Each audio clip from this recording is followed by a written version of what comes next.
seja bem-vindo. Estamos em mais uma edição do programa Palavras Consoladoras pelo canal YouTube, que tratará dos assuntos espíritas baseado no Evangelho de Jesus, os quais são da responsabilidade da União Municipal Espírita de Caxias do Sul. Durante 15 minutos, estaremos em sua companhia.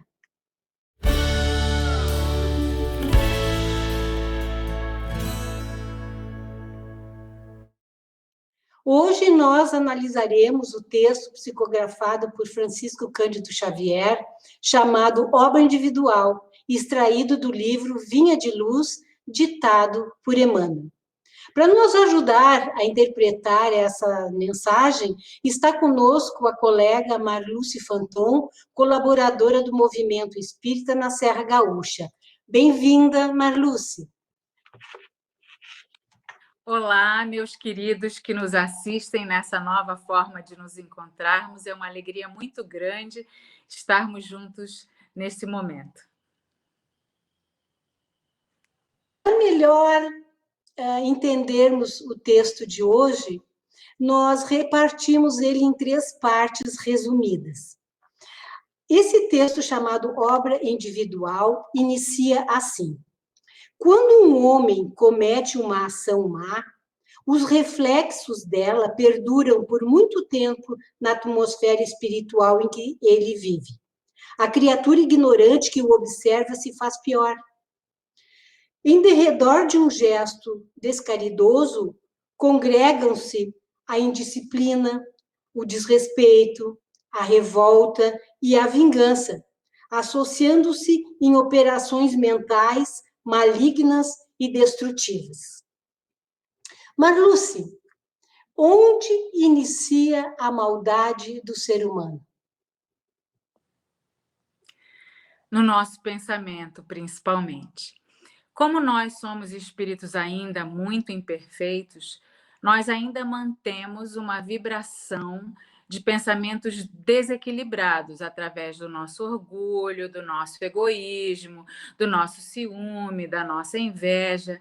E assim nós produzimos energias eletromagnéticas que nos sintonizam também com faixas vibratórias semelhantes a essas dos nossos pensamentos, fazendo com que elas se retroalimentem e nós produzamos esses pensamentos desequilibrados e, com certeza, ações desequilibradas. E aí nós vamos ser agressivos, nós vamos ser antipáticos, nós vamos pensar em nós primeiramente, ou seja, estaremos sendo egoístas. Então, o nosso pensamento, ele é uma usina propulsora que influencia a nossa vontade e que nos induz ainda a praticarmos ações no caminho contrário ao caminho do bem. Consequentemente, isso vai produzir ainda virtudes desequilibradas, ou seja, nós ainda não estaremos alcançando as virtudes que Jesus nos ensinou, que é a bondade, a fraternidade, a indulgência, ou seja, nós ainda estaremos praticando os nossos vícios, as nossas dificuldades, manifestando as nossas dificuldades do nosso caráter. Por isso que nós reencarnamos, para irmos trabalhando essas dificuldades com os nossos aprendizados, com as nossas convivências, com as pessoas que estão ao nosso redor, para que nós estejamos burilando o nosso espírito nesse caminho da aquisição das nossas virtudes. Então, é um trabalho constante de vigilância do nosso pensamento, assim como Jesus nos ensinou, para que nós vigiemos aquilo que nós pensamos, para que esse pensamento nos direcione para o caminho do bem e não para o caminho do mal. E isso, às vezes, é muito difícil, porque como nós estamos num processo de aprendizado e o meio em que vivemos, ele é um meio que nos testa nessa caminhada de aprendizado, do mundo da materialidade, é muito importante que nós cultivemos, então, esses bons pensamentos, e aí a doutrina espírita é uma doutrina que nos orienta como vigiar os nossos pensamentos, como nos conduzir trabalhando a nossa vontade nesse caminho do bem. Por isso que o Espiritismo e principalmente o Evangelho e os ensinamentos do Mestre Amigo, do Mestre Jesus, através dos seus exemplos, faz com que nós nos desviemos desse caminho do mal através dos bons pensamentos e, assim, da vontade, nos direcionando para a produção do bem e das boas virtudes. Muito bom, muito boa explicação. E o texto, Marluce, ele agora, na segunda metade, ele fala assim: uma boa ação, contudo, indica e edifica e ilumina sempre. A criatura ignorante que a observa aprende a elevar-se. Em torno da manifestação cristã, enlaçam-se a gratidão, a alegria, a esperança e o otimismo, organizando criações mentais iluminativas e santificantes. Então, Marluce, essa segunda parte do texto de Emmanuel é o oposto da primeira parte. E da resposta anterior também que tu deu. Então, para a gente explorar melhor o assunto, o que nós podemos dizer a mais, acrescentar sobre a boa ação e o bom pensamento? Essa pergunta ela é muito importante porque nessa nossa caminhada, nessa jornada evolutiva, a gente não fica melhorado, esse aperfeiçoamento não vem de uma hora para outra. É necessário que nós pratiquemos as boas ações, que através desse orar e vigiar, e a gente repita e repita, se analise e diga para nós mesmos: será que eu fiz o meu melhor? Será que eu fiz aquilo que estava ao meu alcance? Em todos os momentos dos nossos dias.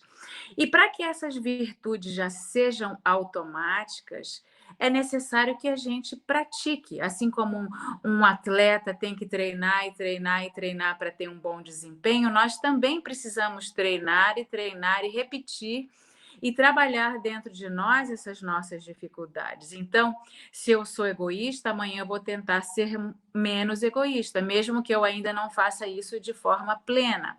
Se eu sou impaciente e eu quero adquirir a virtude da paciência, eu também vou buscar isso através do contar até 10, como o ensinamento da mãe de Chico Xavier, que quando a gente tivesse a impulsividade de revidar uma agressão, que a gente colocasse na boca a água da paz, que é tentar colocar um gole de água na boca e só quando se acalmasse a gente engolisse essa água, né? E aí a gente não iria responder, não seria agressivo. Então, as nossas virtudes, elas vêm a partir de um exercício diário dessas atitudes, da benevolência, da indulgência, da prática da caridade sem interesse, do trabalhar os nossos vícios e as nossas dificuldades. E aí, faz parte disso os bons pensamentos. Uma maneira de fazer isso, por exemplo, é quando nós estivermos ansiosos, angustiados por alguma situação, a gente recorra à prece, que a prece é um pensamento que pode ser de súplica ou de louvor, que a gente possa nos dirigir ao nosso anjo guardião, aos espíritos protetores, a Deus, a Jesus, a toda a falange de espíritos bondosos que nos envolvem, que nos protegem, pedindo auxílio, pedindo ajuda, muitas vezes agradecendo aquele momento de dificuldade que nos catapulta para o progresso, para a nossa melhoria. Às vezes é difícil a gente agradecer pela dor e pela dificuldade, né? Ou por uma tristeza que a gente está passando, mas agradecer a Deus. Deus, muito obrigada, me fazer forte nesse momento de dor, para que eu possa superar essas minhas angústias e me tornar apto para, em um outro momento, auxiliar alguém que possa estar passando pela mesma situação. E aí a gente lembra de bons pensamentos. Eu vou contar 2 historinhas bem breves para a gente não se exceder no nosso tempo. uma situação em que Chico Xavier estava atrasado para ir para a casa espírita e uma senhora chama por ele. E ele está atrasado, eu não vou atendê-lo, eu estou atrasado. E Emmanuel diz, Chico, você vai recusar atender essa pessoa? E aí ele volta e ela queria saber se o Chico tinha dinheiro para ajudar lá a comprar um determinado remédio de uma receita que o médico tinha passado. E aí o Chico não tinha dinheiro e ele disse, a senhora, por 7 dias, que era o número de dias que ela tinha que tomar o remédio, a senhora parta um pedacinho dessa receita, tome com a água fluidificada e faça uma oração a Jesus, a Maria, que a senhora vai melhorar. E essa senhora agradeceu aquela orientação do Chico Xavier e o Chico voltou à sua trajetória e ela foi embora. E aí o Emmanuel disse assim, agora eu vou te dar o poder de enxergar a energia e os pensamentos que ela está te mandando. E aí o Chico olha para trás e Emmanuel faz ele perceber visualmente como se fosse a materialização dos pensamentos que ela dirigia para ele. E eram pensamentos de bondade, de luz, de flores, porque ela estava imensamente agradecida por ele ter parado e ensinado a ela como ela tomava o remédio. E aí Emmanuel diz para ele, imagina se você não tivesse parado e não tivesse atendido ela. Então isso mostra como as nossas boas ações fazem chegar até nós também bons pensamentos é a volta, é a devolução daquilo que a gente faz. E uma outra historinha do Chico, uma vez ele estava passeando na calçada lá na cidade dele e uma pessoa, um etilista crônico, pede uma esmola e ele dá um dinheiro para essa pessoa embriagada. E a pessoa que estava com ele diz assim, mas Chico, você vai dar dinheiro para ele vai comprar mais bebida, vai ficar mais embriagado ainda. E aí o Chico diz assim, eu estou pensando que se ele ficar muito embriagado, ele vai deitar na calçada e ele vai dormir. E aí ele não vai cair, não vai se machucar, não vai ser atropelado. Então, talvez para ele a caridade seja ele ficar quietinho, dormindo na calçada com esse dinheiro dessa esmola que eu estou dando para ele. Então, o Chico desejou a ele que ele não se machucasse, que ele não fosse atropelado. Então, ele entendeu outra forma de ajudar aquela pessoa que passava por necessidades. Então, é a prática diária de sentimentos e de atos em prol do outro. Isso é a maneira da gente trabalhar os nossos vícios e as nossas dificuldades. Ótimo, Marluce. Muito boas essas histórias de Chico, sempre nos iluminam, né? Como uma última pergunta, então, do nosso encontro de hoje, o benfeitor Emmanuel nos presenteia com o último versículo da carta do apóstolo Tiago às tribos de Israel, que se diziam cristãs, mas que realmente eles não eram, praticavam ainda algumas coisas da religião judaica e não eram tão cristãos como eles diziam que eram, né? Então, Emmanuel tirou esse versículo da carta de Tiago para nós encerrarmos a nossa conversa e tu falar alguma coisa sobre ele. Saiba que aquele que fizer converter do erro do seu caminho um pecador, salvará da morte uma alma e cobrirá uma multidão de pecados. O que tu podia nos dizer? Poucas palavras, assim, para nós encerrarmos. Sem dúvida, Jesus, quando veio para o nosso convívio, ele veio para nos ensinar. E nos ensinou através dos seus exemplos. Então, o que quando a gente diz, eu sou uma pessoa cristã, mas eu vou ser plenamente cristã quando eu estiver tentando repetir os ensinamentos do Mestre querido, tirando o ódio do meu coração e dando exemplo através da prática do amor. Então, eu preciso repetir esses ensinamentos de Jesus no meu dia a dia, perdoando, praticando a caridade desmedida, sem interesse, praticando a indulgência, respeitando a dificuldade do meu irmão mais próximo, que às vezes está passando por dificuldades e eu não sei compreendê-lo, que na verdade foi o que Jesus veio nos ensinar. E quando nós retiramos toda essa carga de ódio, de imperfeição que estamos dentro de nós passamos a ser exemplo. E aquele outro que, quando ele diz que quando a gente tira uma multidão de pecados, né, quando a gente cobre uma multidão para que eles não pequem mais, isso vai baseado no exemplo que a gente dá para o outro. Então, as nossas atitudes, as nossas ações, elas são extremamente pedagógicas para as pessoas que nos rodeiam. Daí a importância de nós nos modificarmos. A nossa tendência é querer que o outro se modifique. A partir do momento que eu me modifico, que eu me transformo, eu espalho benevolência, eu espalho energias que fazem com que as outras pessoas sejam banhadas por essas boas energias e tendam a caminhar nas escolhas daqueles ensinamentos que o Mestre Jesus veio nos ensinar. Então, quando eu seguir os exemplos do Mestre Jesus, e aí a gente pode se basear em exemplos de pessoas que vieram nos auxiliar, em exemplo, como, por exemplo, o Chico Xavier, a Irmã Dulce, Madre Teresa de Calcutá, que são pessoas que vieram praticar o bem desmedidamente, sem pensar neles próprios.